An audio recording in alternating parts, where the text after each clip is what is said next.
aujourd'hui, par notre présence ici et par nos cérémonies dans d'autres endroits de notre pays et du monde. Nous accordons tous gloire et espoir à la liberté qui vient de naître. De l'expérience d'un immense désastre humain qui a duré trop longtemps doit naître une société dont toute l'humanité sera fière. Nos actes quotidiens en tant que Sud-Africains ordinaires doivent produire une réalité sud-africaine concrète qui renforcera la foi de l'humanité en la justice et qui consolidera sa confiance en la grandeur de l'âme humaine. Elle nourrira tous nos espoirs pour que notre vie à tous soit merveilleuse. Tout ceci, nous le devons à la fois à nous-mêmes et aux peuples du monde entier qui sont si bien représentés ici aujourd'hui. Ah, mes compatriotes, je n'éprouve aucune hésitation à dire que chacun d'entre nous est aussi intimement attaché à la terre que le sont les célèbres jacarandas de Pretoria et les mimosas de la brousse.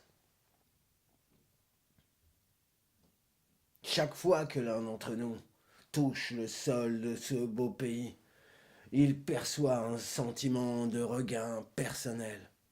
L'humeur nationale change, comme changent les saisons. Nous sommes animés d'un sentiment de joie et d'exaltation quand l'herbe reverdit et quand les fleurs s'ouvrent. Cette unité spirituelle et physique que nous partageons tous avec cette patrie commune explique la profondeur de la douleur que nous portions tous dans nos cœurs quand nous voyons notre pays pleurer lui-même, déchiré dans un terrible conflit, parce que, précisément, il était devenu la base universelle de l'idéologie, de la pratique pernicieuse du racisme et de l'oppression raciale.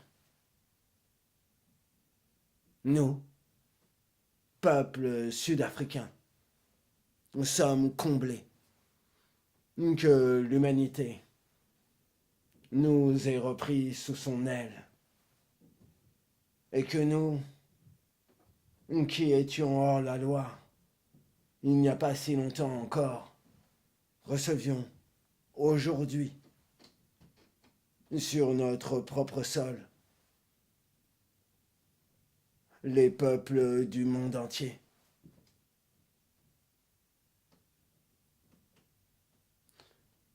Nous remercions nos éminents invités internationaux d'être venus pour s'approprier avec le peuple de notre propre pays ce qui est en définitive une victoire commune pour la justice, pour la paix, pour la dignité humaine. Nous espérons que vous continuerez à vous tenir à nos côtés lors des défis de la construction de la paix, de la prospérité, de l'antisexisme, de l'antiracisme et de la démocratie. Nous apprécions sincèrement le rôle qu'ont joué notre peuple et leur masse politique, les leaders démocratiques, religieux, les femmes, les jeunes, les entreprises, et les leaders traditionnels et les autres leaders pour arriver à ce résultat.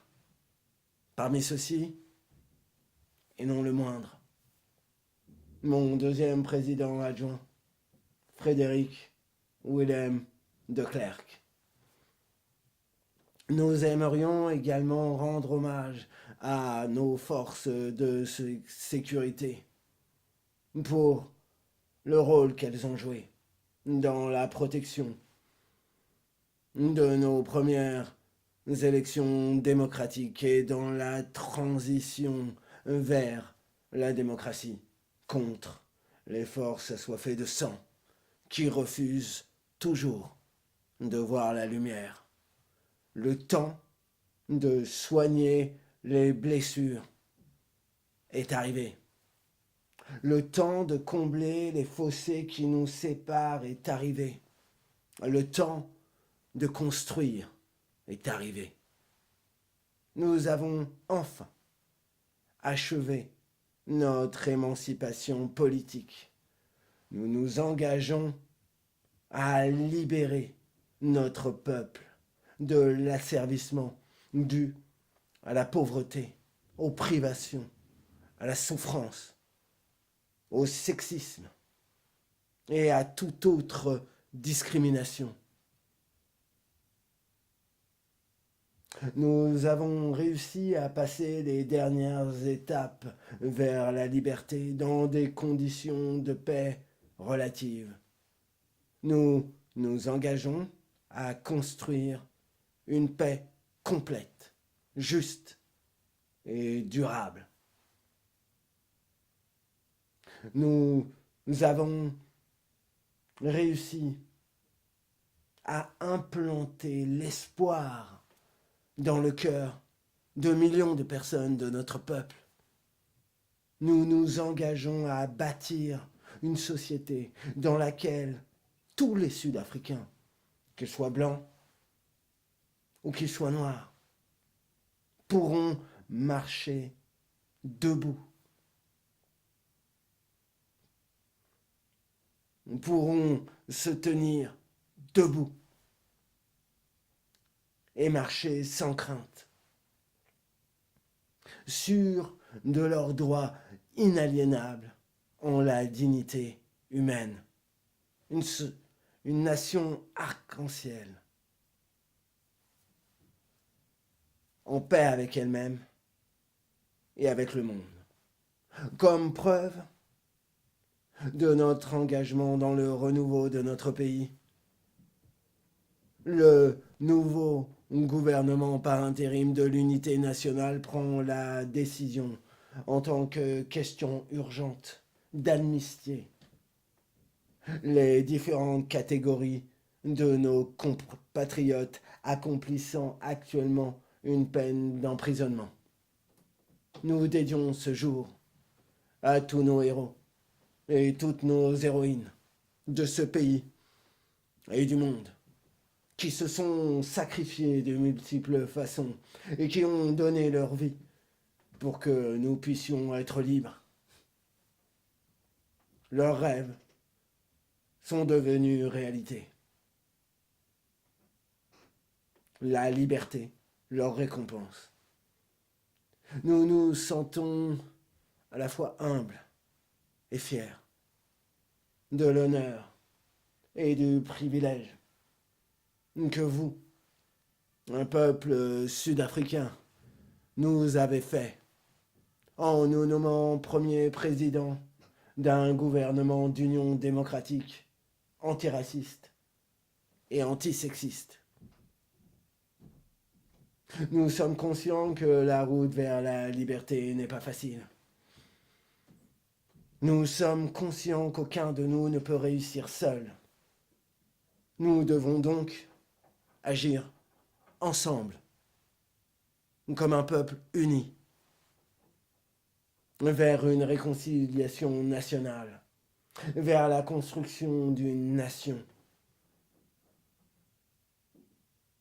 vers la naissance d'un nouveau monde. que la justice soit la même pour tous, que la paix existe pour tous, qu'il y ait du travail, du pain, de l'eau, du sel, pour tous. Que chacun d'entre nous sache qu'il a été libéré. Que chacun d'entre nous sache que son corps, son esprit et son âme ont été libérés pour qu'il puisse s'épanouir. Que jamais, jamais, et plus jamais, ce pays magnifique ne revive l'expérience de l'oppression des uns par les autres, et ni ne souffre à nouveau l'indignité d'être le paria du monde. Que la liberté règne, que le soleil ne se couche jamais sur une réalisation humaine aussi éclatante. Que Dieu bénisse l'Afrique.